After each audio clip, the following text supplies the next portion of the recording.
Good day. Here's our presentation of Group 7. Our topic is all about basic philosophy of special education. Chaired by Maureen Santos, Jennifer Laquindano, and Rose Ann Lima. Hello everyone, I'm Maureen Santos. We talk about basics of special education here in the Philippines. Let's put the definition first of special education. It refers to the specially designed instruction to meet the unique needs and abilities of exceptional students. When we say exceptional students, we're talking about people who have a disability or different able. Because we cannot capable tasks to those regularly able, we specially design for them. Dito yung gagawa tayo ng ibang mga ways or mga techniques at iba pang mga methods para maturuan sila ng maayos. Next, it pertains to the education of students with special needs in a way that addresses the students' individual differences and needs. Ideally, this process involves first, the individually planned and systematically monitored arrangement of teaching procedures. Next, adapted equipment and materials, accessible settings, and other intervention design to help learners with special needs achieve a higher level of personal self-sufficiency and success in. What is the philosophy of special education? The philosophy came from Batas Pambansa Bilang 232. The state shall promote the right of every individual to relevant quality education regardless of sex, age, Breed, socioeconomic status, physical and mental condition, social or ethnic origin, political and other affiliation. The state shall therefore promote and maintain equality of access to education as well as the enjoyment of benefits of education by all its citizens. Let's talk about the legal basis of special education. It is anchored of Republic Act 7277. It is an act providing for the rehabilitation, self-development, and self-reliance of disabled persons and their integration in the mainstream of the society and for other purposes. It was in the year 1935 when the first enactments of special education took place. Noong 1935 pa ito at hanggang ngayon ay mayroon pa tayong special education and it is very helpful for people with disability. And we have Batas Pambansa Bilang 344, enacted the Accessibility Law, an act to enhance the mobility of disabled persons by requiring cars, buildings, institutions, establishments, and public utilities to install facilities and other devices. For example, sa mga malls, meron kayong makikita sa mga area ng mga sign or kapag pupunta kayo ng CR, meron mga pambabae, pang lalaki, at meron din sa mga pang-disabled. Meron din mga pinahihiram na mga wheelchair. Also sa mga cars, meron silang mga step or mga hawakan. Yan yung mga requirements. We have different special education delivery service. First, we have Special Education Center. The base for the special education program in a school. School within the school concept. Dito naman po mayroong isang buong school, tapos mayroong mga area or mga section for special education. Meron din sa mga regular na estudyante. Next, we have special class or self-contained class. It is composed of a group of pupils with the same exceptionality or disability. Kanina, mayroon tayong SPED Center. Ngayon naman ay mayroon tayong special class or self-contained class. The student here have same disabilities. Kung mayroong autism, pang-autism lang, and kapag mayroong visual impaired, pang-visual impaired naman. Next, we have mainstreaming program. Allows children with disabilities to be integrated in a regular class and learn side by side with their peers. When we say mainstreaming, galing na sila sa SPED school. Nung nandun sa SPED school, nakatapos sa center level, pwede na isama sa regular school. We have two types of mainstreaming. First, partial mainstream. Children with moderate or severe forms of disability integrated in regular classes in selected subjects. Next, full mainstream. Children with disabilities going to regular classes and participate in all the subjects. And we have special day class. A special day class focuses on helping children develop social skills and self-control. Next, a special day class are designed to help children become successfully integrated within their community. Next, a child may be eligible for this program if he or she suffers from severe mental or emotional disorders and learning disabilities. These special education classes are taught by trained special educators. Also, we have residential or boarding school. These students are provided with both special education and dormitory services. So, doon sila nag-aaral at the same time, doon lang sila nakatira. Next, complementing the curricular programs are house parent services, diagnostic services, guidance and counseling, recreation, and different social activities. Dito na magkakaroon ng house parents at sila yung mga magluluto mga pagkain nila and magtitrain sa bawat isa and different social activities. Also, we have resource room. The students with mild to moderate disabilities across all disability categories. Next, vast majority of students have academic needs or learning disabilities in one or more core academic areas. And also we have potential needs in organizational and social behavioral domains. Next, learning alongside general education appears for the majority of the day. Good day everyone, I am Lima from Group 7. First, what is philosophy? Philosophy is the study of fundamental nature of knowledge, reality, and existence, especially when considered as an academic discipline. Basic philosophy of special education. Every child with special needs has a right to an educational program that is suitable to his needs.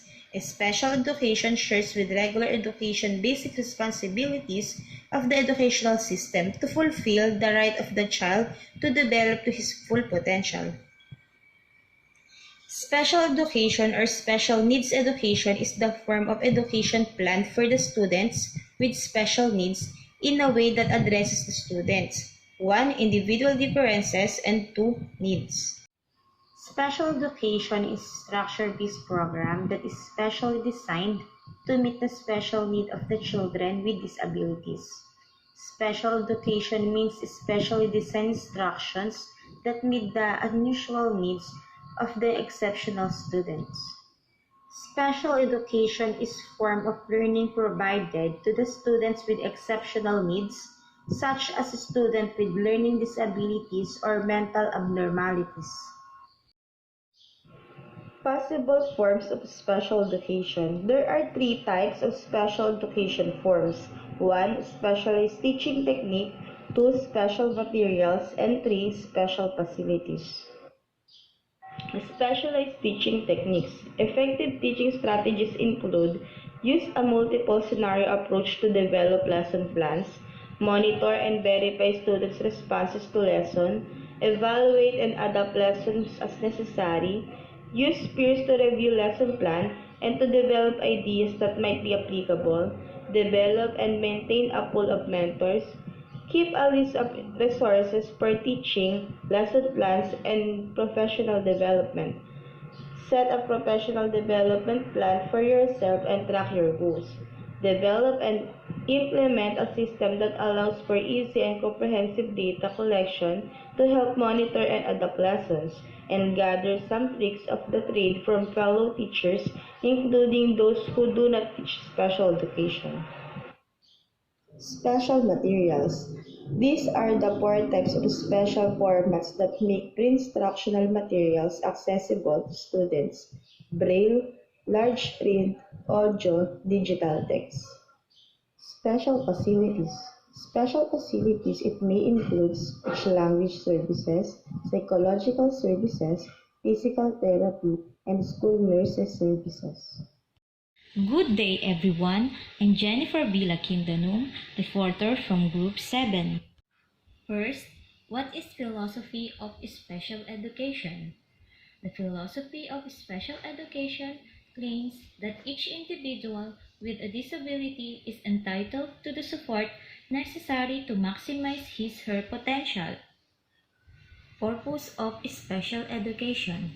Special education aims at to ensure that students with disabilities are provided with an environment that allows them to be educated effectively. For all individuals with disability to achieve their fullest potentials and to attain full community presence while holding meaningful jobs and living independently as adults. Purpose of special education. Disabilities that qualify for special education include all types of physical, mental, and behavioral disabilities. What is physical disability? Is a person may be born with physical disability or acquire it in life due to an accident, injury, illness, or as a side effect of medical condition. Mental disability. It is disorders that affect mood, thinking, and behavior. Behavioral disabilities is any persistent and repetitive pattern of behavior that violates societal norms or rules, seriously impairs as a person's functioning, or creates distress or stress in others. Special education services. Special education services are designed to help the child learn skills that other children learn during general education settings. Who are special people? Special people are those who need special educational related services. They include a child who has, number 1, intellectual disability. Intellectual disability is a term used when a person has a certain limitation in cognitive functioning, including communication, social, and self-care skills. This limitation can cause a child to develop and learn more slowly or differently than a typical developing child. Number 2, hearing impairment. Hearing impairment is an inability of an individual to hear sounds. This may be due to improper development, damage, or disease to any part of hearing mechanism.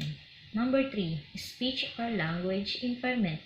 Speech or language impairment means a communication disorder such as stuttering, impaired articulation, a language impairment, or a voice impairment that adversely affect a child's educational performance. Number 4, visual impairment. It is partially sighted low vision, legally blind, totally blind, functional loss of vision, eye disorder, retinal degeneration, cataract, glaucoma, muscular problem, and others. Number 4, serious emotional disturbance. It is a condition exhibiting one or more of the following characteristics over a long period of time and to mark a degree that adversely affects a child's development performance. A, an ability to learn which cannot be explained by intellectual, sensory, or health factors. B, an inability to build or maintain satisfactory interpersonal relationship with peers and teachers. C, inappropriate types of behavior or feelings under normal circumstances. Number 5, orthopedic impairment. It is also known as physical disability. It is a significant physical limitation that impairs the ability to move or to complete motor activities. These are the professional preparation standards. Number 1, qualification of the teacher. Qualification of the teacher should meet the required criteria to promptly satisfy needs of the field. Number 2, specialty of the teacher. The teacher should be skillful in dealing with the students of special needs. She or he should have the insight to determine differences among the needs of different individuals. Number 3, conversant, knowledgeable. Acquaintance with the latest innovation in the field also includes in the professional preparation of the teacher. Number 4, tactful. The teacher is required to tackle the situation on case-to-case basis. Number 5, flexible and friendly personality. Relaxed and friendly attitude of the teacher is significant, particularly in dealing with the students of special needs. Number 6, to be able to create positive atmosphere. It is another important factor in rendering service to the special people. Number 7, to be able to negotiate. Difficult situations and critical positions are settled with the art of negotiation on part of the teacher. Number 8, to have a sense of humor. Having a sense of humor creates attraction and charm in the personality of the teacher. Number 9, to be a facilitator rather than instructor. Teacher has always been model for the students. This importance is increased manifold when it is associated with the people of special needs. Number 10, to have a dedication and commitment. The teacher needs to be dedicated and committed to the cause of his/her profession. Number 11, to have a child-centered approach. The teacher is required to extend love and affection to the students involved with him/her in the process of interaction. As the last part of our report, I would like to share a poem. Spread your wings and fly. A child is like a butterfly in the wind. Some can fly higher than others, but each one flies the best it can. Why compare with one against the other? Each one is different. Each one is special. Each one is beautiful. This is a wonderful message and reminder that all children should grow up in the world free from bias and discrimination. All children are beautiful and unique. Children are like butterflies. First, they start out as a little caterpillar, where the world is new to them. As they grow up, they start to grow wings so they can fly. And by fly, I mean being independent, smart creatures who learn and discover the world on their own. Each learns in a different way and is special. We can't teach and treat every child the same because they all get their wings a different way. On behalf of Group 7, thank you, Mom and classmates, for listening. Keep safe and God bless us always.